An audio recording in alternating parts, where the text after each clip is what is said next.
àwọn bàbá wa mọ́ni àwọn bàbá wa mọ̀ọ̀yàn wọ́n lọ wọ́n bọ̀ nínú òwe wa pé iṣu atẹnumọ́ràn kì í jóná o. ó dé wá fún Kaftan TV Yorùbá pẹ̀lú ètò àtàrà níkànnì Kaftan TV Yorùbá ká ṣàlàyé ní ìkànnì Kaftan TV Yorùbá. ètò yóò máa wá sójú mọ́ màwòrán yẹn lẹ́ẹ̀mẹ́ta lọ́sẹ̀ láàrin agogo 12 ọ̀sán sí aago 1 ọ̀sán ní gbogbo ọjọ́ ajé Monday, ọjọ́rú Wednesday àti ọjọ́ ẹtì Friday pẹ̀lú ọmọ yẹn Adejoke Bakare ká ṣàlàyé níbi tí a ti máa pẹ̀ pẹ̀lú àwọn onírúurú ohun tó ń ṣẹlẹ̀ láwùjọ wa fún ìgbádùn yẹn. fún àlàyé ẹ kàn sí wa lórí ká ṣàlàyé àlàyé ní bàbá ọ̀rọ̀. ẹni náà ni Jímọ̀ rere tí gbogbo àwọn ọmọlẹ́yìn Kristẹni tó yẹ pé wọ́n ní wọ́n kàn Jésù mọ́gi ọkàn Jésù má gbélé ìbú ó ń tán lọ náà nìyẹn ti dà bẹ́ẹ̀ ọ̀kẹ́rẹ́ ti gorí ìgbókò báyìí ojú ọjọ́ ti dá ẹni tó ta Jésù ó gbowó kó sápò ńgbà tó dẹ̀ di pé ní òṣèṣe mọ́ ó ti lọ jowó lẹ̀ ẹ̀mí ò gbé mọ́ gbogbo apátápátá ẹ jẹ́ ká ṣe pẹ̀lẹ́ ká ṣe dáadáa. Adejoke Bakare lórúkọ tèmi lórí ètò Ká Ṣàlàyé òní Friday rere àti Friday ti olóyin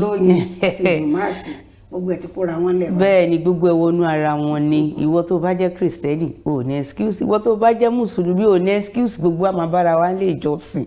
bẹ́ẹ̀ ni lẹ́yìn ni nígbà tá a bá ti ṣe tán ni Ọláyínká Afọlábí lórúkọ tèmi ẹ káàbọ̀ sórí ètò yẹn Ká Ṣàlàyé lórí Kaftan TV àtúnkì yín pé Ramadan Kareem ẹ̀mí wa aṣíkà ìlágbára ẹlẹ́gà tó ló ti ṣíkà táwọn Kristẹni báyìí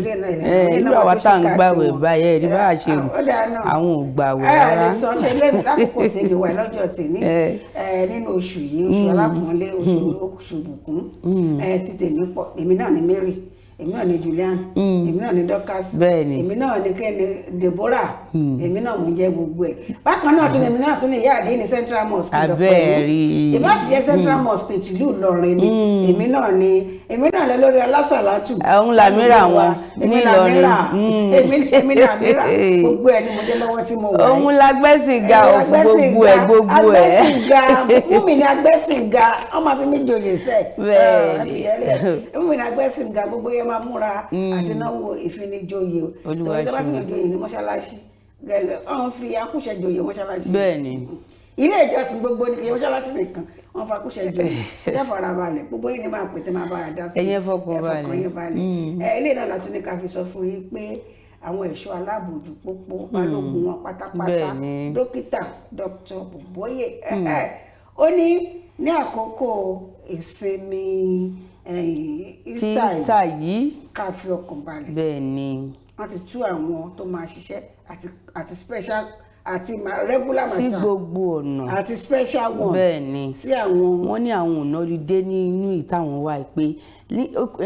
ọdún àjíǹde tá fẹ́ ṣe àwọn fẹ́ ká ṣe pẹ̀lú ìfọ̀kànbalẹ̀ kó má jẹ́ inú fo àyàfo gbogbo àwọn tó ń lọ ẹ̀yin tẹ́ ń lọ lójú pópó ẹ̀yin tẹ́ wà nínú gbogbo wa ààbò tó péye wọ́n ti pèsè ẹ̀ fún wa ìdí nìyẹn tó fi dá àwọn èèyàn wọn síta òṣìṣẹ́ wọn lóríṣiríṣi ní gbogbo ọ̀nà àtàwọn regular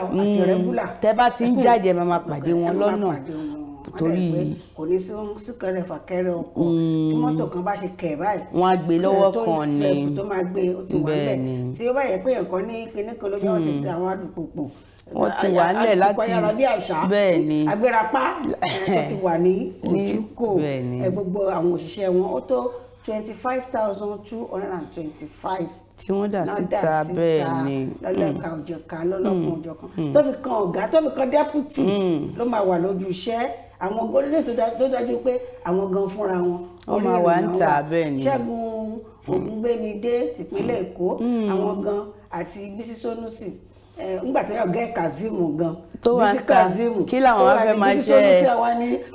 fẹ́ máa ṣe nínú ilé rárá o pátápátá náà wà mọ́tò bá ti wá ń rí wa àwọn kan tó máa yẹ̀wò lára mọ́tò ara ẹni kó pé o iná mọ́tò trafficator bẹ́ẹ̀ ni driver's license gbogbo nǹkan tó tọ́ tó yẹ ká ní tó ń sáré àsápajúdé irú àwọn oníwọ̀n tó fẹ́ sáré pàpàpàpà kan bẹ́ẹ̀ ni gbogbo ẹ̀ ni wọ́n máa yẹ̀wò lọ́lọ́kùnrin jọkọ̀ wọ́n ti ní pé ká farabalẹ̀ pé kò sí ewu lẹ́gbẹ̀rún ẹ̀kọ́ lójú pópó àbí gìrì àparò ilé ló wá mú wa lọ sí ìpínlẹ̀ bo Ọ̀ṣun State. Bẹ́ẹ̀ ni ọbaṣípù ni àti fi wọ́n jẹ oyè ọba Ògúnṣúwà ti ìlú Mọdákẹ́kẹ́. Wọ́n ṣe ní wọ́n jẹ oyè yìí ní ìjọ Sátidé tó kọjá bẹ́ẹ̀ ni ọjọ́ 9 oṣù kẹrin nínú ọdún yìí ni wọ́n fi bàbá wa Toríọlá Joseph wọ́n fi wọ́n jẹ Ògúnṣúwà ti ilẹ̀ Mọdákẹ́kẹ́. Bẹ́ẹ̀ náà dẹ̀ ni gbogbo àwọn èèyàn ṣùgbà wọn ní inú àwọn dùn, wọ́n sọ̀rọ̀ dáadáa nípa bàbá, inú bàbá gan dùn, àwọn èèyàn sọ̀rọ̀ tó wúyàn lórí nípa bàbá. Tí kò lè yà mí lẹ́nu wọ́n ní irú ọmọ tẹ́yà bá bí ilẹ̀ yà máa jọ ó ní ọmọ ẹ̀ náà jẹ́ ọ̀kan lára wọn, ó jẹ́ ọ̀gá pátápátá lára ọ̀gá pátápátá ní iléeṣẹ́ ẹ̀rọ alágbèéká wa lórílẹ̀‐èdè Nàìjíríà nítorí ọlá dárúkọ tó pọ̀ là ń sọ torí ọlá yìí náà jọmọ kan tó ní tẹríba tó lè mọ̀. Ilé la ti ń kẹ́sọ̀ lóde bẹ́ẹ̀ ni pọ̀gá ni tẹ̀lé mọ̀ pé prince ni ó rẹ̀ lè mọ̀ pọ̀ ga ni bẹ́ẹ̀ ni gbogbo nǹkan wọ́n rẹra wọn nílẹ̀ gidi. tí mo tún fi láìka ọmọkùnrin bàbá yìí ni pé ọkùnrin pé lọ́mọkùnrin lè pé lọ́mọkùnrin àbọ̀ ìlú nàkúlẹ̀ iṣẹ́ a lè pè yín ní bọ́ọ̀ì náà. Wọ́n jẹ́ nǹkan tó yẹ pé ẹ lè káwọ́ àkàn tí ò dára pé ẹlòmíì tó wà rúpò yẹn wọ́n máa ṣe gìrìgìrì bí ẹ ń pa wọn ló lànà. ẹ máa kóbìnrin ẹ máa rí wọn lè jó ẹ máa ṣe kinní kan wọn dẹ̀ ṣẹ̀ bọ́ sínú ipò yìí wọ́n ti wà ń bẹ̀ ti pẹ́ ní tó túmọ̀ sí pé bàbá yìí ẹni tó yẹn nìkan tó tọ́ sí mu náà fi rún pẹ̀lú nǹkan táwọn ẹ̀ tó ń sọ. ọmọọba yìí jagun bí ẹrú. bàbá yẹn gan ó kó àwọn ọmọ ẹ̀. àwọn gan tún kọ́ tóra wọn kọ́ bẹ́ẹ̀ ni torí ìwà ọmọlúàbí yẹn hàn lára wọn láti orí títí dé ìsàlẹ̀. Tẹ́ ẹ bá wò wọ́n dáadáa ẹ rí i pé ìwà ọmọlúàbí wà. Àwọn kọ́tẹ̀ tí wàá kóra wọn jọ wọ́n sọ̀rọ̀ bàbá dáadáa wọ́n ní ọkàn wọn tún balẹ̀ pé léètàn gorí oyè yìí o àwọn kọ̀ọ̀kan wà tó jẹ́ pé kùdìẹ̀ tó jẹ́ pé ó máa wá sí ìmúṣẹ ní kíákíá ní ìtọ́ ti gorí oyè yìí. àníkàn tó débẹ̀ tẹ́lẹ̀ náà wọ́n ń ṣe bẹ́ẹ̀ ni wọ́n á tún ṣe jù bẹ́ẹ̀ lọ́ẹ̀. àwa náà sọ pé adé apẹ́ lórí bàbá wa bàtà apẹ́ lẹ́sẹ̀ ìrùkẹ̀rẹ̀ àdókèlè lágbára Elédùmarè ẹ ò ní fàìsàn lo gbogbo ìgbà tẹ́ ẹ bá máa wà lórí oyè àṣẹ tẹ́ ẹ bá pa á máa múlẹ̀ lágbára Elédùmarè. lẹ́ẹ̀kan sí congratulations kábíyèsí o. àwa náà ṣe kábíyèsí o. orí adé bẹ́ẹ̀ ni báyọ̀ ṣe ń kí n lọ́hùn-ún ni àwa náà kí n lè ṣe Kaftan TV wa àti tèdè Gẹ̀ẹ́sì àti tèdè Yorùbá tèdè Haúsá pàápàá jù lórí ètò Kasalaye lẹ́ẹ̀kan sí a ní bàbá Adéapẹ́ lórí eléyìí ló mú wa lọ sí ti ọ̀rọ̀ ìmọ̀lóládé ní ọgbọ́n ògbé ìta ìṣe lórí ètò Kasalaye ní gbogbo ìgbà Ọláyínká ẹkùn tó sọ àwọn adẹ́rìn-pòṣónú náà tó dáhùn ìbéèrè ẹ kọ́kọ́ wá ìbéèrè tá a béèrè àtàwọn tó dáhùn ẹ kọ́kọ́ sọ yẹn ká tó wá fi ìdúpẹ́ tàwọn tó ti gba ẹ̀bùn tiwọn sẹ́yìn ká tó fi tẹ̀lé. bí Adéjọkẹ́ ṣe sọ ìmọ̀lóládé ní ọgbọ́n ògbé àwọn tí ìbéèrè tá a béèrè ní ọ̀sẹ̀ tó kọjá èyí tá a béèrè ní ọ̀sẹ̀ ṣé ìjọ Wednesday àbí. méjìlá béèrè ìbéèrè kan ìbéèrè tá a béèrè káwọn èèyàn gbà á. òun náà lọ ṣe sọ wípé ìmọ̀lóládé ní ọgbọ́n ògbé tá a bá ní pé kí ẹnìkan kí gbogbo èèyàn kàn máa dáhùn wọn á kàn máa dáhùn lórí èfé ni irú ẹ̀ làwọn ìdáhùn apanilẹ́rìn tó wà nínú fóònù yẹn ṣùgbọ́n àwọn tó mọ̀ ọ́ wọ́n á jókòó wọ́n á kọ́kọ́ wò pé ṣé kínní ìṣó dá mi lójú torí orí afẹ́fẹ́ ló ń lọ wọn kò ní fẹ́ mọ̀mú ló mú ìdí nìyẹn tó fi jẹ́ pé ká tó lè rí èèyàn tó. bó ṣe rọ̀ tó ẹgbẹ́ bá ń pè béèrè kó bá ń pè bẹ́ẹ̀ bó ṣe ó ní ó rọ̀ tó. èyí tá a béèrè náà ni wípé sọ ìdí mẹ́rin tí ènìyàn fi ń fẹ́ ìyàwó gẹ́gẹ́ bí àdìtì wa ṣe sọ. ìdí mẹ́rin tí ènìyàn ṣe ń fẹ́ ìyàwó gẹ́gẹ́ bí àdìtì wa ṣe sọ. ìdáhùn sí ìbéèrè yẹn ni wípé àkọ́kọ́ ni ìwà, ẹ̀sìn ni ìkejì, ìkẹta ni ẹwà, ìkẹrin ni ìdílé ìyàwó. ṣé kí n tún kà á lẹ́ẹ̀kan sí ẹwà, ẹ̀sìn, ìwà àti ìdílé ìyàwó. ẹ gbà ẹ̀yin ẹ̀gbá ń tẹ́ sọ ní pé ìdílé ìyàwó àti bóyá ní àrùn kan ní ìdílé ìyàwó àṣà méjèèjì ìdáhùn méjèèjì ẹyọ kan ni ẹgbà bẹ́ẹ̀ ni torí ìdílé ìyàwó náà nìyẹn torí ìdílé ìyàwó náà ṣẹlẹ̀ yìí sọ̀rọ̀ lé lórí àwọn kan ò tiẹ̀ dárúkọ ẹ̀sìn rárá àwọn kan tẹ̀ wá ń ká amúdẹ fẹ́ sọ o ẹ fẹ́ sọ àbí. ìkànnì ó ní ìwà ṣọ́sọ̀ ẹ̀sìn ó ní ìwà ìyàwó ọ̀rọ̀ Edinburgh. Kí ló ń jẹ́ bẹ́ẹ̀? ẹlòmíì kẹrẹ ó kàn fi ṣọwọ́ ni kò kọ́ bí ó ta tẹ̀jíṣẹ́ ránṣẹ́ nítorí wọ́n sọ pé ó ti kùnà gbogbo yín adúpẹ́ lọ́wọ́ yín púpọ̀ fún fẹ̀tẹ̀ ní sí wa. èyí fi hàn pé ẹ ń wò wá ẹ ń nífẹ̀ẹ́ wa ìfẹ́ tẹ̀dẹ̀ ní sí wa ò ní tí kò ní ṣálágbára Elédùmarè. àtẹ̀yìntẹ̀ gbà béèrè àtẹ̀yìntẹ̀ gbé gbági àtẹ̀yìntẹ̀ pa wálé àtẹ̀yìntẹ̀ pé àmúdẹ̀ fẹ́ dáhùn o àtẹ̀yìntẹ̀ ń ta láńrẹ́ pé kíní kan ṣẹ́rí béèrè tòní bá ń béèrè lọ́wọ́ àti tòní. ṣé wá rí ìbéèrè tòní torí pé ó jẹ́ ọjọ́ méjèèjì papọ̀ mọ́ra wọn Good Friday rere àti Jímọ̀ olóyin ìdí ní Adejoke fi wá ṣe ìbéèrè yẹn ní ìbéèrè ẹ̀kọ́ lásán la máa fi jẹ́ ìfẹ́ kọ́ ìyà Ọlọ́run ìfẹ́ ni kó wá kọ́ ìyà ẹ̀kọ́ lẹ máa fi jẹ́ tẹ máa fi dáhùn kò sí pẹ̀ ń gbé gbági eléyìí ọwọ́ kan ló máa lọ. Kí ni ìbéèrè tèmi? Ọjọ́ mélòó ló wà láàrin ọjọ́ tí Ramadan ní parí ni o ọjọ́ mélòó ló wà láàrin ọjọ́ tí Ramadan ní parí àti ọjọ́ tí a gun àràfá? Ẹ má mí ìsì ẹ̀kọ́ kì í ṣe ọjọ́ tá a bẹ̀rẹ̀ Ramadan ni o ọjọ́ mélòó ló wà kì í ṣe ọjọ́ ṣẹ́jẹ̀ mọ̀ pé ìjọ́ tá a bá gàràfá kọ́ la ṣọdún ìjọ́ kejì ni. Gbogbo èèyàn mọ̀ yẹn ṣùgbọ́n nǹkan tá à ń sọ ni wípé ọjọ́ mélòó ló wà láàrin ọjọ́ tí Ramadan ní parí gangan àti ọjọ́ tí a gun àràfá? A máa retí èsì yín sí orí ẹ̀rọ ìbánisọ̀rọ̀ 0905 701 2081 lẹ́ẹ̀kan sí 0905 701 2081 ní kẹ́ fi èsì ìdáhùn yín ránṣẹ́ sí. Ẹ má gbé gbági o torí eléyìí ìfẹ́ kọjẹ ni o. A ti ẹ̀dúpẹ́ lọ́wọ́ màmá wa kan Fatima láti ìlú Ìlọrin gbogbo àwọn ìbéèrè wa ni wọ́n gbà a dúpẹ́ púpọ̀ adúpẹ́ lọ́wọ́ pátápátá la dúpẹ́ lọ́wọ́ màmá wa kò sí ìta jù tí wọ́n gbà àti ẹ̀wọ̀n àwọn pé bóyá ká tiẹ̀ tó fún wọn lẹ́bùn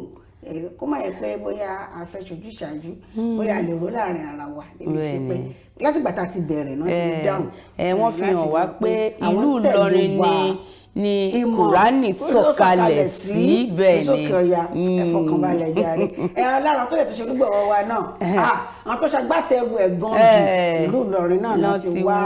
àdúpẹ́ púpọ̀ lọ́gbọ̀ pátápátá fún ìfẹ́tẹ́ni sí wa. Jẹ́ ká nílẹ̀ agbára tá a bá padà dé ká ṣàlàyé ó ṣì ń tẹ̀síwájú. Ẹ má gbé kúrò bẹ́ẹ̀ o à ń bọ̀ ẹ kú kalẹ̀ lọ́dẹ.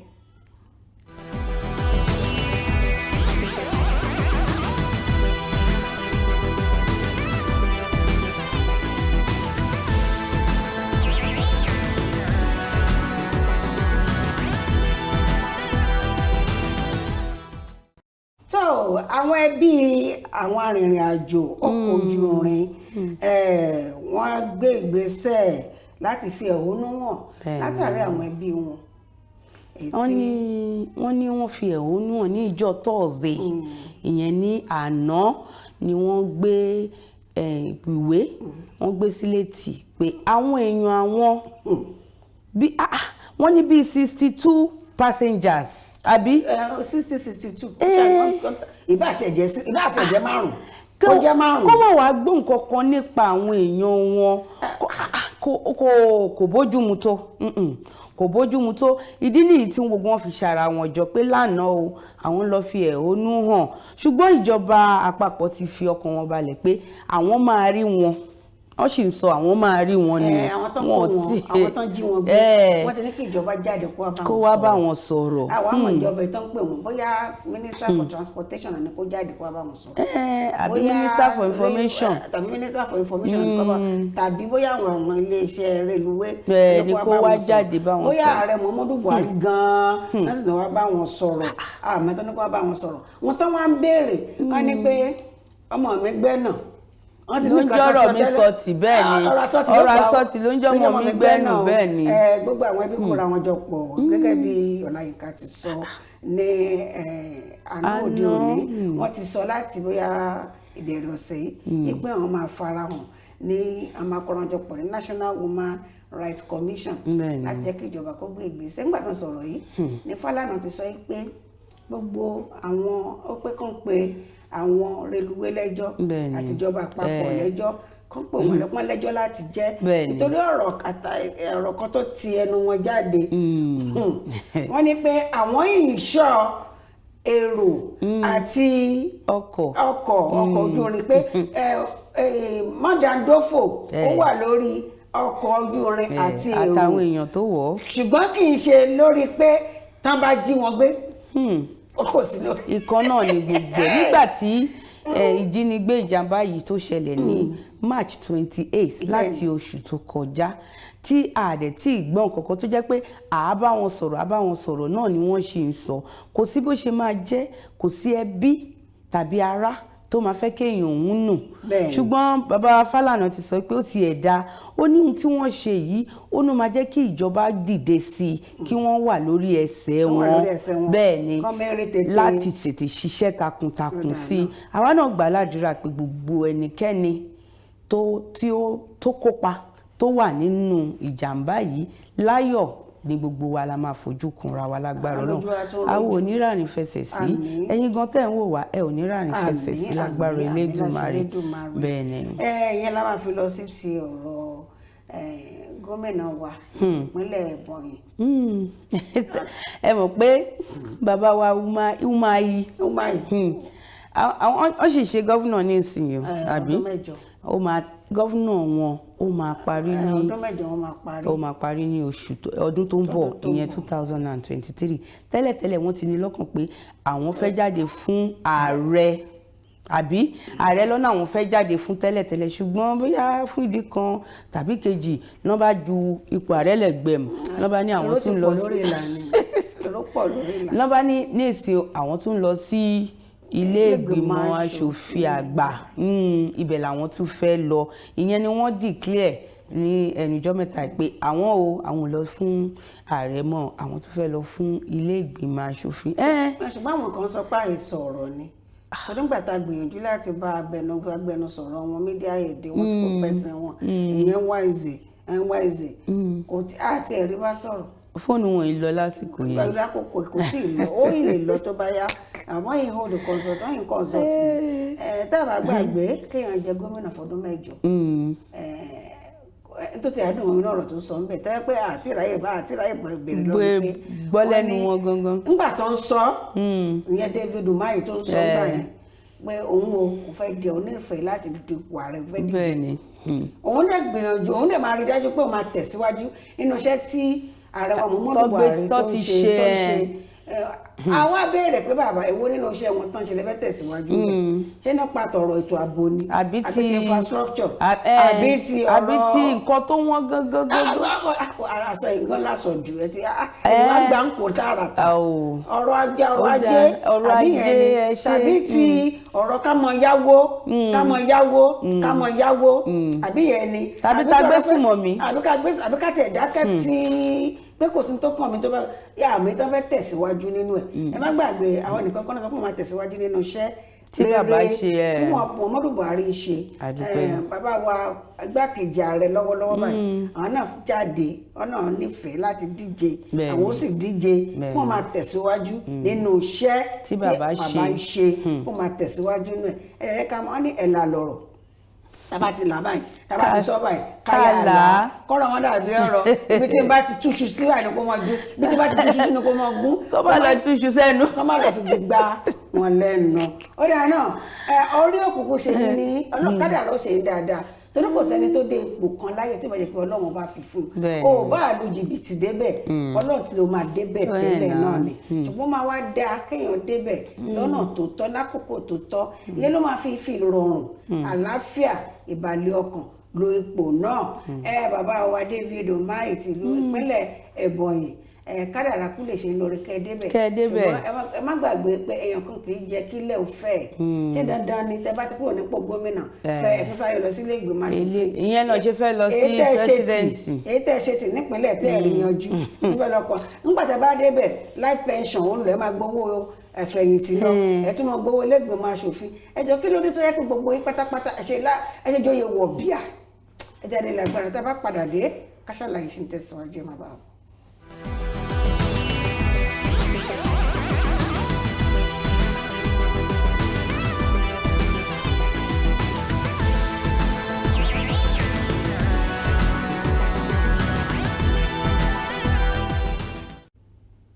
ẹ kú kalẹ̀ lọ́ọ̀dẹ̀ lẹ́ẹ̀kan sí ní gbogbo ibi tí ẹ ti ń wò wá lọ́wọ́lọ́wọ́ báyìí a ní pé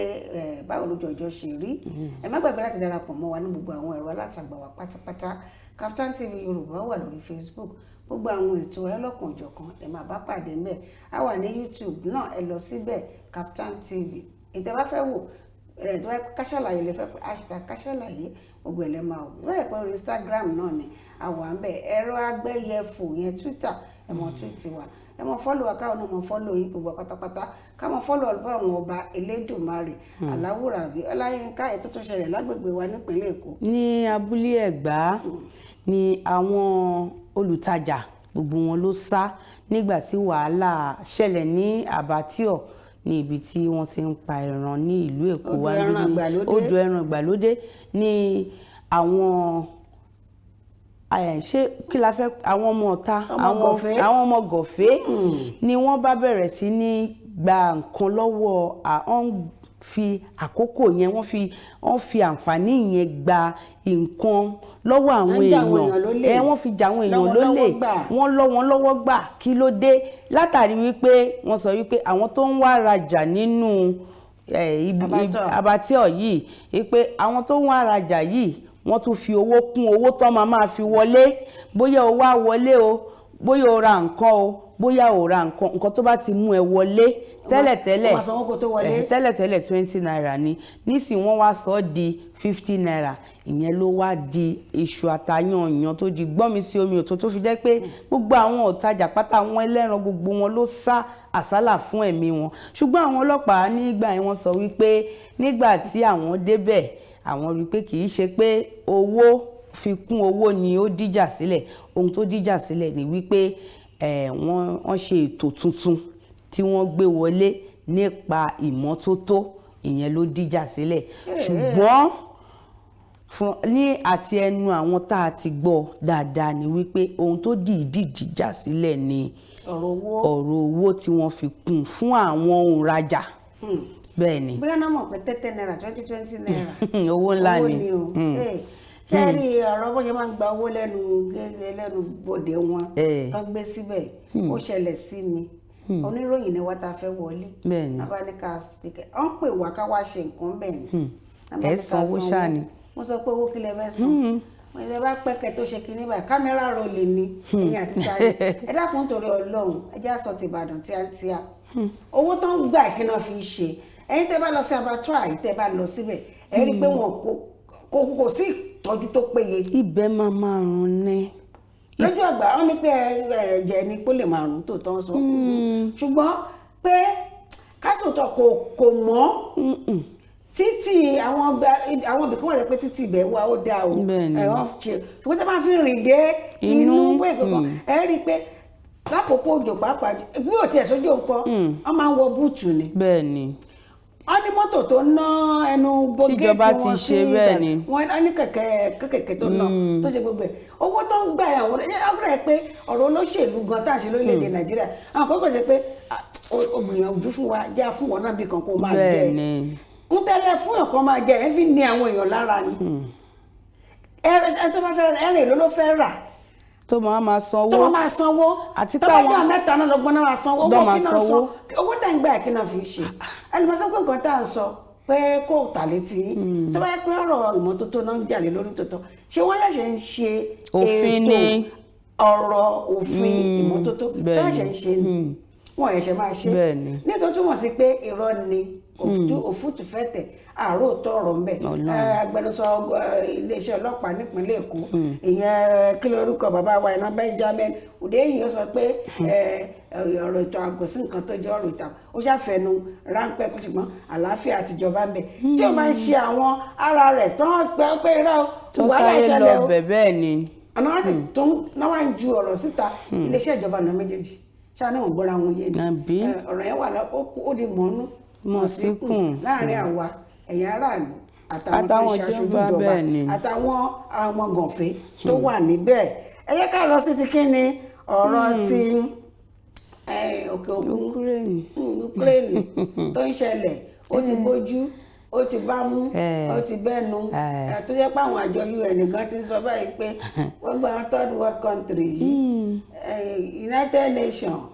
ẹ̀yà wa owó jáde kẹ́kọ̀ọ́ fáwọn developing country torí bí ọ̀jàjà fún mẹ́kẹ́ tó ti wà ń bẹ̀ tẹ́lẹ̀ ó máa tún gbé pọn sí i wọ́n ní pé ọ̀gọ̀ọ̀rọ̀ ọmọ ogun Ukraine ló ti jọ̀wọ́ báyìí o ní Moscow àìmọye ẹgbẹ̀rún wọn láti àwọn tó wà ní Mariupol ọjọ́ wọlé fún Moscow pé a sọ̀rẹ́ńdà. wọ́n ní bíi 1,026 people 1,2600 àti ọkùnrin àti obìnrin ni wọ́n ti lọ jọ̀wọ́ sílẹ̀ nígbà tó rí pé wàhálà yìí ó ń dé góńgó wọ́n ní ẹni ìjọ̀gbọ́ ló ń pè rẹ̀ lọ́kùnrin wọ́n ní gbogbo wọn pátá 36 Marine Brigade voluntarily ni pé ó yá ibi tá a bá dé ni tá a bá ti ń rí bẹ́ẹ̀ yẹn náà ó tún pè fún àpèjọ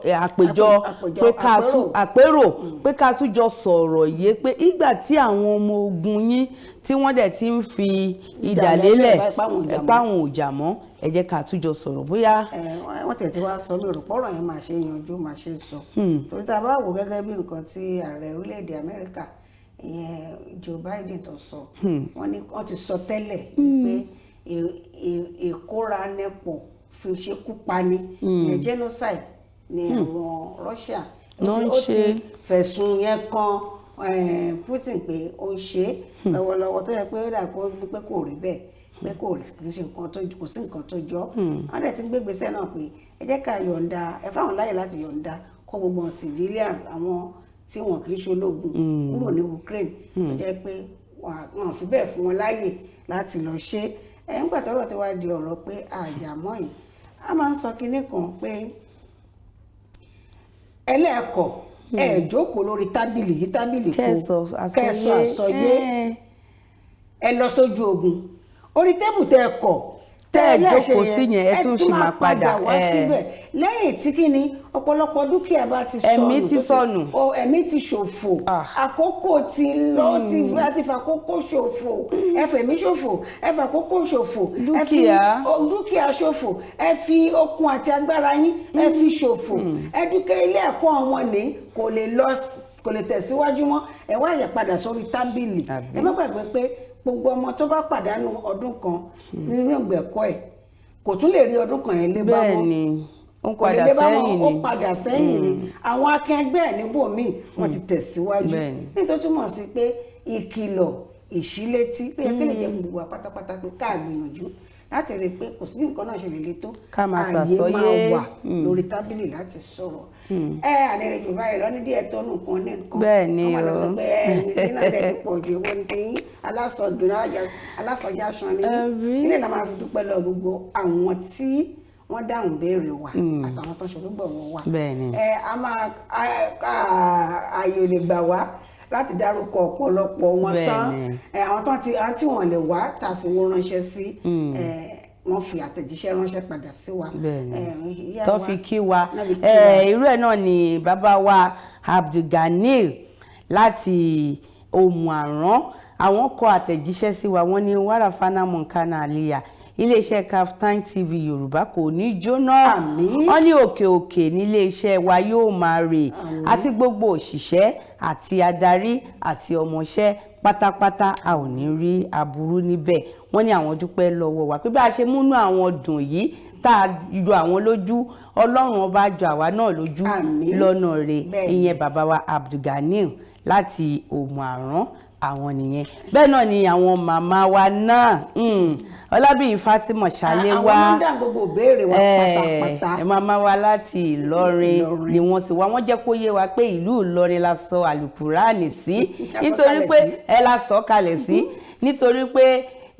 ìmọ̀ ló làdínì ọgbọ́n ò ṣe rárá màmá wa iṣẹ́ àwọn náà fi àtẹ̀jíṣẹ́ ránṣẹ́ wọ́n ní àwọn dúpẹ́ lọ́wọ́ iléeṣẹ́ StarTimes TV àwọn náà tún sọ wípé mọ́ra fana mọ̀nkánà àlìyà gbogbo àdúrà tẹ̀ ń ṣe fún wa a máa bá wa lágbára lédùá wọn àdúrà náà máa bá Dr. Alhaji Dr. Abọ́lájí Quadri a máa bá màmá wa Afusat Morakeyo a dẹ̀ máa bá ẹni àwọn tó tún sọ wọ́n nípa àwọn dárúkọ àwọn ṣùgbọ́n àwọn tọ́lọ̀ mọ̀ tí wọ́n ń ṣe onídùúdù tí wọ́n ń ṣe oore yìí fún wa tí wọ́n dẹ̀ ń fún wa ní àwọn ẹ̀bùn yìí tí a fi ń tà fún yín màmá wa Fatima Ọlábíyí Ṣàléwá wọ́n ní àwọn kí wa àwọn gẹ̀ wá àwọn dúpẹ́ lọ́wọ́ gbogbo àwọn tó ṣonígbọ̀wọ́ pátápátá àwọn dẹ̀ dúpẹ́ lọ́wọ́ àti bàbá wa láti Kẹ́bí náà bàbá wa náà Káyọ̀dé Mudashiu láti Arúgbùngbùn ní Kebbi State àwọn náà tẹ àtẹ̀jíṣẹ́ wọ́n ní àwọn kí wa ní orúkọ oníṣẹ́ ńlá Muhammad sallallahu alaihi wasallam pé àwọn fi kí wa àwọn fi gẹ̀ wá ìkẹ́ Ọlọ́run àti àánú Ọlọ́run kò dẹ̀ ní fi wá sílẹ̀ ẹ ṣé gan torí pé a rí àtẹ̀jíṣẹ́ yín àwọn tí àǹfààní ayọ̀ gbà wá láti sọ gbogbo bẹ́ẹ̀ ni ẹ̀yin tá orúkọ yín tá fi àtẹ̀jíṣẹ́ yín hàn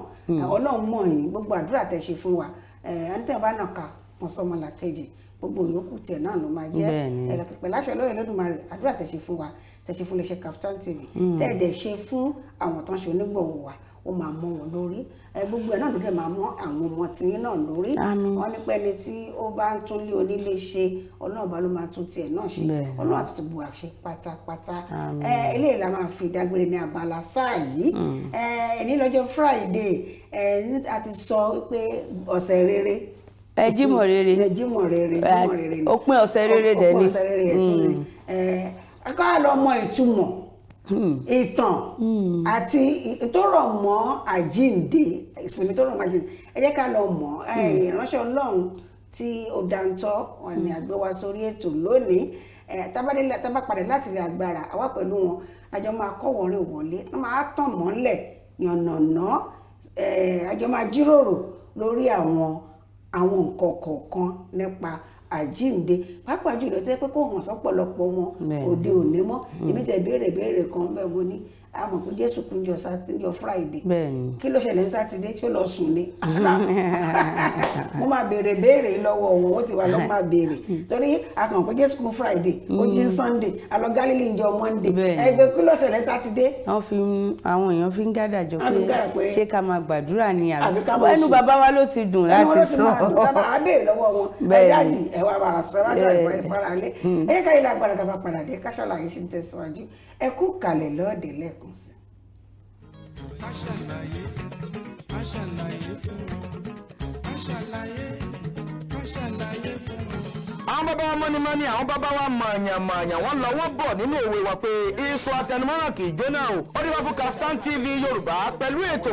kan ètò àtàrà níkànnì StarTimes TV Yorùbá ká ṣàlàyé ní ìkànnì StarTimes TV Yorùbá ètò yóò máa wá sójú mọ́ màwòrán yẹn lẹ́ẹ̀mẹ́ta lọ́sẹ̀ láàrin agogo 12 ọ̀sán sí aago 1 ọ̀sán ní gbogbo ọjọ́ ajé Monday ọjọ́rú Wednesday àti ọjọ́ ẹtì Friday pẹ̀lú ọmọ yẹn Adejoke Bakare ká ṣàlàyé níbi tí a tún máa pẹ̀ pẹ̀lú àwọn onírúurú ohun tó ń ṣẹlẹ̀ láwùjọ wa fún ìgbádùn yẹn fún àlàyé ẹ kàn sí wa lórí ká ṣàlàyé àlàyé ní bàbá ọ̀rọ̀. ẹ̀yin aráalé gẹ́gẹ́ bí mo yẹ sọ ká tó lọ sí ìdánidúró pẹ́ mo ní tí n bá padà dé ọ̀kan lára ògbónágbòǹgbò tó ń dátọ́ lẹ́nu ìgbín tàbá sọ nípa ọ̀rọ̀ Ọlọ́run òun ni a fẹ́ gbé wá lórí ètò lájọ máa fẹ́ gbẹ́kẹ̀gbẹ́ wọlé kí ni nǹkan tá a fẹ́ pẹ̀kẹ́ lù kí ni nǹkan tá a fẹ́ jíròrò lé lórí sábà gbàgbé nígbà táwa kékeré tán bá ní àjíǹde ń bọ̀ ó láwọn ayẹyẹ lóríṣiríṣi tó ń tẹ̀lé tá a máa rí lọ́lọ́kun òjọ̀kan ṣùgbọ́n láyé òde òní kò fi bẹ́ẹ̀ sí mọ́ enígun ò bá púpọ̀ nínú àwọn nǹkan tí wọ́n ń ṣe tọ́lá nípò máa ń dùn jù bẹ́ẹ̀ lọ ìdílé ilé ìta fi ní kí akúfẹ̀ kan ká fi tẹ̀mí wò ó ká tún fi tara wò ó ká wo bá ṣe rìnrìn àjò ìgbàgbọ́ pàápàá jùlọ nípa ọdún àjíǹde ìtàn tó rọ̀ mọ́ bó ṣe wáyé kí ni ìtumọ̀ ẹ̀ kí ni àǹfààní tá à ń rí níbẹ̀ ìsinmi tá à ń gbà pàápàá nípa àjíǹde báwo ló ṣe ká ṣe ìsinmi náà báwo ló ṣe ká ṣe lò ó ìdílé eléyìí tí a fi lọ sí ìgboro àlọ́wọ́ àwọn jáde wá nítorí pé ọlẹ́ni tó bá mọ ojú ògùn báyìí náà ló kó ń pa bìnírè ẹni tó bá mọ ẹsẹ̀ tọ̀nà náà là máa kúnníkún níṣòwájú ká tẹ̀lé ní ọ̀rọ̀ Ọlọ́run nípa ti Bíbélì wí àwọn náà ni Prophet Joseph Taiwo Olaniyan bàbá ẹ bá wa kí ara lé pé wọ́n káàsán ní gbogbo ibi tó ti ń wò wá. Ẹ káàsán o ẹ̀yin ará ilé á dára fún yín lórúkọ Jésù gẹ́gẹ́ bí wọ́n ṣe sọ èmi ni Prophet Joseph Taiwo Olaniyan láti ìjọ Christ Liberation Christian Center worldwide. Ẹ ṣé púpọ̀ bàbá tá a pè ń tẹ̀ jẹ́ wa ọdún àjíǹde ó jẹ́ ọdún pàtàkì kan tí gbogbo onígbàgbọ́ tí wọ́n máa ń ṣe ìyẹn ló rẹ̀ pé kò ní àríyànjiyàn nínú pé ìgbà kankan náà bíi ìgbà kankan ló ṣe kẹ́nẹ́ kan bó ti jẹ́ pé a rí àrídájú pé gbogbo wa ṣe ń gbìyànjú pé ká rìn ní ìlànà tọlọ́run àwọn kan ń wà bí Júdásì tó yẹ pé bó ṣe fẹ́ ta Jésù òun ló ń wá nígbà tá à ń wá iṣẹ́ ìyìn rere ǹjẹ́ lè bá wa tàn mọ́lẹ̀ sí ìtumọ̀ àti ìtàn ọdún àjíǹde yìí gangan. A dúpẹ́ lọ́dọ̀ Ọlọ́run fún orí ọ̀fẹ́ tó fún wa láti wà ní orí erùpẹ̀ títí di àkókò yìí gẹ́gẹ́ bí ọ̀rọ̀ tí a sọ ní òní ohun tó bí àjíǹde ni ikú àti ìgbàsókè Jésù Kristi nítorí pé tá a bá rí nínú ìwé Matthew 27 ẹsẹ̀ 62 sí 66 ìyẹn fi yé wa wípé nígbà tí a mú Jésù tí a sì rí pé a fẹ́ pa ni wọ́n ti ń sọ fún Pílátù pé ohun kan báyìí ni ẹlẹ́tàn yẹn mọ̀ ti sọ fún wa pé tó bá di ọjọ́ kẹta òun yóò ṣe kí ni o òun yóò jí dìde a ó sì rí i pé gẹ́gẹ́ bí Kristi ṣe sọ nígbà tí ó wà pẹ̀lú àwọn apostoli ní àkókò náà àti ní ìgbà tí wọ́n mú a rí i pé ohun tó ṣẹlẹ̀ ni pé Jésù jí dìde ní ọjọ́ kẹta eléyìí wá fi hàn wá pé ohun tó bí àjíǹde tó bí ọdún Easter èyí tá à ń ṣe ní òní nìyẹn ikú àti àjíǹde àti ìgbàsókè Jésù Kristi òun ló bí Easter tí a ń ṣe yìí so kò sí àní-àní ń bẹ kò sí ìtàn kankan tí a lè sọ ju ohun tá a rí nínú Bíbélì lọ wípé Jésù kú ó sì jíǹde ó sì gòkèrè ọ̀run. Wọ́n ní ikú àjíǹde àti ìgbàsókè òun ni ló bá ìtàn àbí ló rọ̀ mọ́ ọdún àjíǹde etí a máa ń ṣe ní ọdọọdún. Ẹ jẹ́ ká wá wò báyìí àwọn kan ní pé ọdún àjíǹde kì í ṣe nǹkan tó yẹ kí èèyàn máa ṣe ayẹyẹ nítorí ó túmọ̀ sí pé èèyàn kú ni. Ó yẹ kí a ṣe ayẹyẹ ìdí tó yẹ ká fi ṣe ayẹyẹ náà ni wípé nínú ìwé Kọ́ríńtì kínní 1 Corinthians chapter 15 ẹsẹ̀ 14 ó sọ fún wa pé bí Kristi ò bá jí dìde asán ni ìgbàgbọ́ wa ò bá já sí. Ìgbàgbọ́ nínú kíni? Nínú Jésù Kristi wípé asán ni ò bá já sí nítorí pé a rí pé Kristi tí a ń tẹ̀lé lónìí ó kú ó jí dìde ó sì gòkèrè ọ̀run. Nínú ìwé Matthew yẹn náà 28 verse 18 ni Jésù sọ fún wa ó ní gbogbo agbára ní ọ̀run àti ní ayé ni a ti fi fún mi. A rí i pé nípa àjíǹde yìí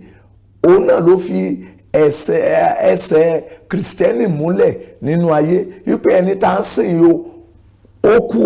ó sì jíǹde ó sì gòkèrè ọ̀run. Nínú gbogbo àwọn ẹ̀sìn tó wà láyé a ò rí ẹnikẹ́ni tó jẹ́ bí atọ́kùn ẹ̀sìn tí ó kú tó jíǹde.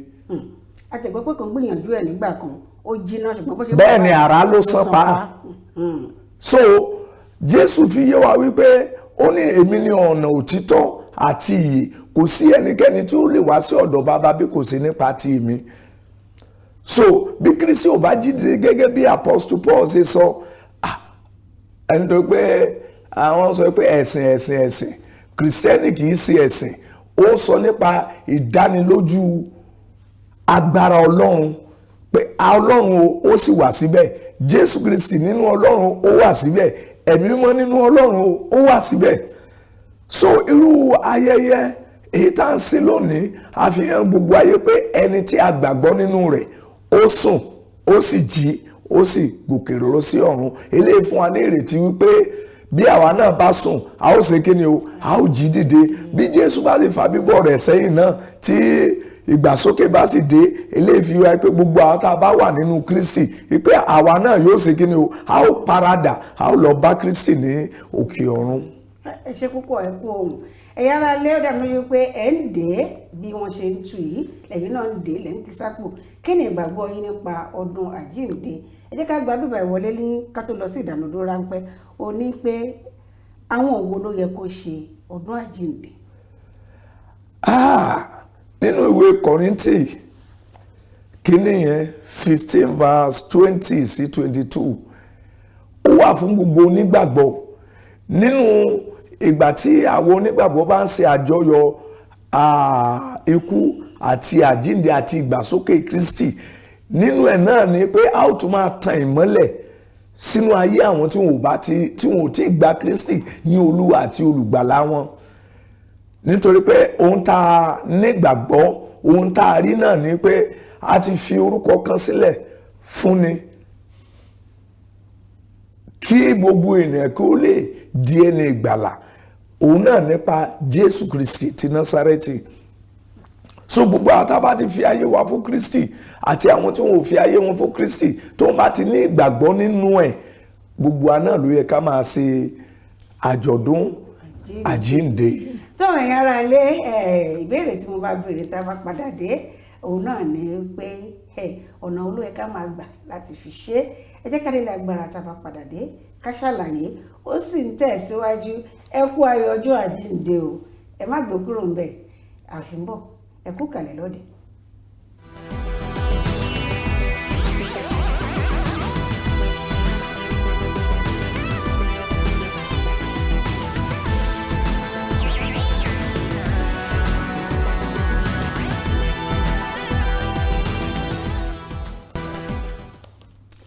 Ẹ káàbọ̀ padà járe sórí àtúntò Ká Ṣàlàyé. A sì ń tẹ̀síwájú nípa kíni pọ̀pọ̀ ṣìnṣìn ọdún àjíǹde. Mo ní báwo ló ṣe ká ti máa ṣe, ṣùgbọ́n tí wọ́n fẹ́ kí bàbá yìí ti máa ṣe nínú àlàyé tí bàbá ṣe síwájú. Bàbá ẹni pé ká máa tan ìmọ́lẹ̀. Àwọn kan bẹ̀rẹ̀ pé wọ́n ní pé o ti rí ìmọ́lẹ̀, wọ́n ní pé I've never been in darkness before. Irú ìmọ́lẹ̀ wo là ń sọ? Ṣé pé ká tan kándù ni, àbí ká tan àbẹ́là, àbí ká tan àtùpà? Wọ́n là ń pè ní ká fi tan ìmọ́lẹ̀ àbí ká fi ìmọ́lẹ̀ hàn àwọn èèyàn. Ìmọ́lẹ̀ náà ni pé ká wàásù, ká sọ fún àwọn ènìyàn ohun tí Kristi tó kú lé lórí, ìyà tó jẹ nítorí àwa, ẹ̀ṣẹ̀ wa tó rù, ó sì sọ wá di ẹni pípé níwájú Ọlọ́run nípa ikú ẹ̀ àti àjíǹde. Ìmọ́lẹ̀ náà ni pé ká sọ fún àwọn èèyàn pé bí àwọn bá ti fi ayé wọn fún Kristi tí wọ́n sì ní ìgbàgbọ́ nínú rẹ̀, tí wọ́n sì jẹ́wọ́ pé òun ni Olúwa àti olùgbàlà wọn, wọ́n ti dẹni ìgbàlà nìyẹn, wọ́n ti kúrò nínú òkùnkùn nìyẹn. Wọ́n tẹ́ bá fa yín fún Jésù, ẹ ti dẹni ìgbàlà. Ìwọ bọ̀dá tó ń béèrè wípé ní oṣù 6 sẹ́yìn wọ́n ní tí bá ti fayé mi fún Jésù, iṣẹ́ tí mò ń wá máa rí, bá fẹ́ fẹ́yàwó máa rí ìyàwó. Ǹjẹ́ báyìí ló ṣe rọrùn sí tá bá ti gba àfàyè wa fún Jésù? Bẹ́ẹ̀ ni ó rọrùn. Ìdí tó fi rọrùn ni pé olùtọ́ni, olùtàn ìmọ́lẹ̀ sí ọ̀nà ènìyàn tí í ṣe ẹ̀mí mímọ́. Nígbà tí a bá ti gba Kristi sínú ayé wa, tá a bá ti gba ẹ̀mí mímọ́ láàyè, nínú ẹ̀ náà ni ẹ̀mí mímọ́ yóò ti máa kọ́ wa, tá ò fi ní sùúrù gẹ́gẹ́ bí ohun tí a ń fẹ́, tá a sì fi tẹ̀ wá lọ́wọ́. A rí pé ọ̀pọ̀lọpọ̀ wa nígbà tá a bá fayé wa fún Kristi lónìí, a fi àyè fún ẹ̀mí mímọ́ nínú ayé wa. Ọ̀tọ̀ ni ipa pé a fi ayé wa fún Kristi, ọ̀tọ̀ ni pé a gba ẹ̀mí mímọ́ yẹn ní ààyè. Òun náà láti rí pé nígbà tí Jésù Kristi náà fẹ́ kúrò ní ayé, ó ní òun yóò rán olùtùnú nì sí yín. Ó sọ fún àwọn àpòstélì, ó ní kó lọ dúró sí ìlú Jerúsálẹ́mù, wọ́n sì bẹ̀rẹ̀ sí béèrè fún agbára kíni o, agbára ẹ̀mí mímọ́. Nínú ìwé Ìṣe àwọn àpòstélì orí kìíní ẹsẹ̀ 9 sí 11, a ó rí i pé nínú ẹsẹ̀ 8 yẹn ẹ̀mí mímọ́ wá gẹ́gẹ́ bí àdàbà ẹ̀là iná, ó sì bà lé ẹnì kọ̀ọ̀kan wọn ní orí. Wọ́n sì bẹ̀rẹ̀ sí fi èdè tuntun mìíràn, wọ́n sì bẹ̀rẹ̀ sí fi sọ̀rọ̀. A ó sì rí i pé eléyìí ló fún wọn ní ìgboyà àti oore ọ̀fẹ́ láti lọ sínú ayé, láti bẹ̀rẹ̀ sí ròyìn, láti bẹ̀rẹ̀ sí wàásù, láti bẹ̀rẹ̀ sí sọ ẹni tí Kristi ṣe fún àwọn ènìyàn. Wọ́n ní ìgbàlà kò sí lọ́dọ̀ ẹlòmíràn, ìwòsàn kò sí lọ́dọ̀ ẹni kankan, lọ́dọ̀ Jésù nìkan ni ìgbàlà wà o. Eléyìí ló mímú rántí orin kan tá a máa ń kọ nínú ìjọ wa. A ní pé mo ti mọ ibi tí Ọlọ́run mi wà o. Ó wà nítòsí, mo ti mọ ibi tí Ọlọ́run mi wà, kò jìnnà sí mi. Ó ń gbénu mi,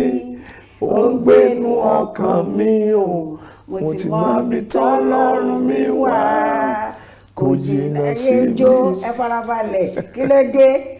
Ẹ má mọ̀ jẹ́ kí n tẹ́gbẹ́ sórí lọ́jọ́ náà. Ó yẹ kí ká máa bá àwọn ẹ̀ṣẹ̀ ń tó bọ̀ lọ́wọ́lọ́wọ́ ni. Ẹ jẹ́ ká béèrè báyìí, ọ̀nà wo ló yẹ ká gbà láti ṣe ọdún àjíǹde? Torí bá yẹ wọ́n yìí sìn, ọdọọdún la máa ń gbọ́ pé àwọn kan bọ́mi lọ, àwọn kan bọ́ sà lọ, àwọn kan ṣe gbá àwọn. Ọ̀nà wo ló yẹ ká fi máa ṣe ayẹyẹ gẹ́gẹ́ bí ìdílé, gẹ́gẹ́ bí orílẹ̀-èdè, gẹ́gẹ́ bí ìjọ? Ó dára, àkókò àjíǹde ó jẹ́ àkókò gẹ́gẹ́ bí mo ṣe sọ lẹ́ẹ̀kan pé láti tan ìmọ́lẹ̀. Ìtumọ̀ náà ni pé láti wàásù ẹni tí Jésù ṣe fún kíni o, fún aráyé. Ó dáa ká ṣe oúnjẹ, ká lọ sọ́dọ̀ àwọn ọ̀rẹ́, ká jọ jáde. Nínú ilé náà tí a bá ń ṣe náà, a gbọ́dọ̀ máa rántí pé àwọn kan o, wọn ò tí ì nírú ìgbàlà tí àwa ní. Ó yẹ ká wá àkókò. Ó lè jẹ́ pé àwọn ọ̀rẹ́ wa náà tí a ní bí ọ̀rẹ́, ọ̀pọ̀lọpọ̀ wọn ò tí ì fi ayé wọn fún Kristi. A ó sì sọ irú ẹni tí Jésù ń jẹ́ fún wọn, ohun tó fà á tí a fi ń ṣe àjọ̀dún Easter. So nígbà tí àwọn náà bá gbọ́, a ó rí i pé Ọlọ́run á fọwọ́ tọ́ ayé wọn. Àwọn náà di ẹni ìgbàlà, wọ́n á di ẹni tó mọ Kristi, wọ́n á sì di ẹni tó fẹ́ràn Ọlọ́run. Tó ẹ̀yin ará ilé, wọ́n ní pé àǹfààní ńlá lélẹ́yìí fún gbogbo wa pátápátá. Bóyá ilé face me I slap you lẹ́ ń gbé, aṣọ tó wà lórí wáyà tẹ́ sá síta, ẹ pé rẹ ní Kristẹni, tẹ́ bá yẹ láti ilé ìjọsìn, gbogbo orin tẹ́ ń kọ ní pé Olúwa fọ́ ọ létí, kíní kan gbá ọ létí, olè ń kọ. Bóyá torí ilé làwọn èèyàn fi gbàgbọ́, ipò onígbàgbọ́ ni wọ́n ní àkókò lélẹ̀ kẹtàn ìmọ́lẹ̀ fún àtàn wà ní agbègbè yín láti bá wọn sọ̀rọ̀. Ìmọ́lẹ̀ tá à ń sọ kìí pé kẹ́ lọ ra kándù àbí tọ́ṣà light fún wọn, wọ́n ní kẹ́ bá wọn sọ̀rọ̀ Ọlọ́run. Ẹ jẹ́ ká wá wò báyìí ní ìdá mìíràn. Ọjọ́ Friday wọ́n pè ní Good Friday, Saturday àmọ́ nǹkan tán fi ṣe. Ọjọ́ Sunday a kàn ní pé wọ́n náà pariwo pé mi máa ráṣọ Olúwa mi, aṣọ ni mo bá níbi tó Olúwa mi wà, mi ìbá ń bẹ̀, ẹ̀mí Olúwa mi ń bẹ̀ wọ́n. Nígbà tọ́rọ̀ wa rí báyìí, àwọn kan nírọ́ ni, kò rí bẹ́ẹ̀, púrọ́ ni, bóòtọ́ ni, ẹni tó bá bá pàdé àmọ́ bóyá tòótọ́ ni. Ǹjẹ́ ẹ lè tan ìmọ́lẹ̀ sí ohun tó ṣẹlẹ̀ láàárín ọjọ́ Friday àmọ́ tó ṣẹlẹ̀ ní Saturday, ohun tó ṣẹlẹ̀ ní Sunday? Rárá, kankan ṣẹlẹ̀ níbẹ̀. Àmọ́ a rí i pé ọjọ́ Jímọ̀ yẹn tá à ń pè ní Good Friday, ó jẹ́ ọjọ́ tí Jésù Kristi tó jọ̀wọ́ ẹ̀mí ẹ̀ sílẹ̀. Nígbà tó jọ̀wọ́ ẹ̀mí ẹ̀ sílẹ̀, a wá rí i pé ọjọ́ Sátidé yẹn ló lọ sí ìsà òkú, ló lọ sí nígbà tí wọ́n ti gbé sínú ibojì tán. Ní ọjọ́ Sátọ̀dé yẹn ló lọ sí ọgbọ́nú ìsà òkú, ọ̀run àpáàdì ló gba agbára lọ́wọ́ Sátánì. Ó wá sọ, ó ní èmi ni àjíǹde àti kíni o àti ìyè, kó gba kọ́kọ́rọ́ ikú, agbára ikú lọ́wọ́ Sátánì. Ó ní Paul apọ́sítélì ṣe sọ nínú ìwé Kọ́ríńtì yẹn Ìwé Kọ́ríńtì orí 15 ẹsẹ̀ 20 sí 25 tó sọ níbi ibẹ̀ tó ní ó gbàgbára lọ́wọ́ ikú àti ìsà òkú. A rí i pé nínú àwọn tí Jésù tó ń wà láàyè ní àkókò àti wọ́n ti kú ní àkókò tí òun náà kú, nígbà tó jíǹde a rí i pé ọ̀pọ̀lọpọ̀ wọn náà ni wọ́n tún jíǹde pẹ̀lú ẹ̀ tí wọ́n ṣe eré ká, bẹ́ẹ̀ ni tí wọ́n ṣe eré ká táwọn ará rẹ̀ Jerúsálẹ́mù tí wọ́n sì bẹ̀rẹ̀ sí ṣe kí ni o, tí wọ́n bẹ̀rẹ̀ sí rí wọn. So lè fi yé wa wípé gbogbo ẹnikẹ́ni tó bá ti gba Jésù ní Olúwa àti olùgbàlà ẹ̀, àjíǹde dájú fún ẹrú ẹni bẹ́ẹ̀. Lẹ́yìn tí ó kú tó gba Jésù Olúwa àti olùgbàlà ẹ̀, lẹ́yìn tí Jésù ti jíǹde, àjíǹde dájú fún àwọn tó ti wá kú kí Jésù tó kú kó tó lọ yan, kí ló máa ṣẹlẹ̀ sáwọn? Àwọn náà la rí pé ó ṣẹlẹ̀ ní àkókò náà, ìdáríjì wà fún wọn pé àwọn náà ọ̀pọ̀lọpọ̀ nínú wọn tí wọ́n gbàgbọ́ ní ìgbà yẹn tí wọ́n sin Ọlọ́run kó tó di pé Jésù gan wá sí ayé, a rí pé àwọn gan náà wọ́n jíǹde pẹ̀lú ẹ̀.